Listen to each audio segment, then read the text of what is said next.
ശാസ്തമംഗലം വാർഡിലെ കൗൺസിലറായിട്ട് വന്നപ്പോൾ തന്നെ ആ മേഡത്തിൻ്റെ ആ ഉത്തരവാദിത്വ ബോധ്യത്തിൽ കൂടി തന്നെ എന്താണ് സംസാരിക്കണം, ഏത് വിധത്തിൽ നീങ്ങണം, ജനങ്ങൾക്ക് എന്താ കാര്യം ചെയ്ത് കൊടുക്കണം എന്നുള്ള പൂർണ്ണമായിട്ടുള്ള ഒരു തീരുമാനം ജനങ്ങൾക്ക് കിട്ടിക്കഴിഞ്ഞു.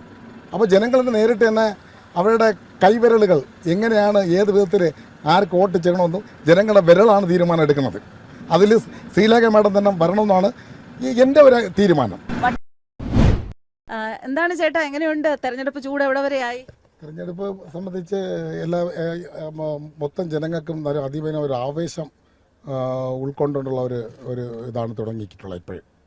അപ്പോൾ അതുകൊണ്ട് ഇത് സംബന്ധിച്ചുള്ള കാര്യങ്ങൾ പറയാനെന്ന് വെച്ചാൽ എല്ലാവർക്കും ഒരു പുതിയൊരു ഭരണം ഇതുവരെ പല 70 വർഷം കൊണ്ട് ഭരണം കാഴ്ചവെച്ചു. എൻ്റെ മണ്ഡലം വന്ന് വട്ടൂർക്കാവ് നിയോജക മണ്ഡലമാണ്. അവിടെ വന്നിട്ട് നമ്മുടെ മുൻ MLA പ്രശാന്ത് കുമാറുണ്ട്, പിന്നെ K മുരളീധരൻ ഉണ്ട്, പിന്നെ ശ്രീലേഖ മേഡം ഉണ്ട്.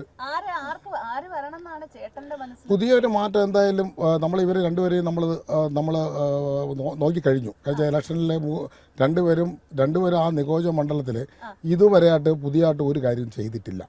ഇപ്പോഴവസാന സമയത്ത് എന്തോ തട്ടി കൂട്ടുന്നുണ്ട്. അതൊന്നും ഒരു നിലനിൽപ്പല്ല. പൂർണ്ണമായിട്ടുള്ള നിലനിൽപ്പ് വരണമെങ്കിൽ ഒരു പുതിയൊരു മാറ്റം എന്തായാലും വരണം. കാരണം വെച്ചാൽ ജനങ്ങളെ സംബന്ധിച്ച് ഇരിക്കുന്നവർ തന്നെ ഇനി വരണമെന്നില്ല.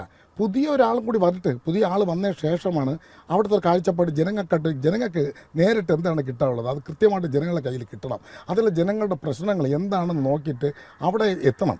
ശ്രീലേഖ മാഡത്തിനെ സംബന്ധിച്ചിടത്തോളം വെറും ഒരു രാഷ്ട്രീയക്കാരിയല്ല. ഭരണ സംവിധാനത്തിലിരുന്ന് അഴിമതിക്കെതിരെ ശബ്ദമുയർത്തി, ഉപദ്രവങ്ങൾക്ക്, ആക്രമണങ്ങൾക്കെതിരെ ശബ്ദമുയർത്തിയ ഒരു വ്യക്തിയാണ് ശ്രീലേഖ മാഡം.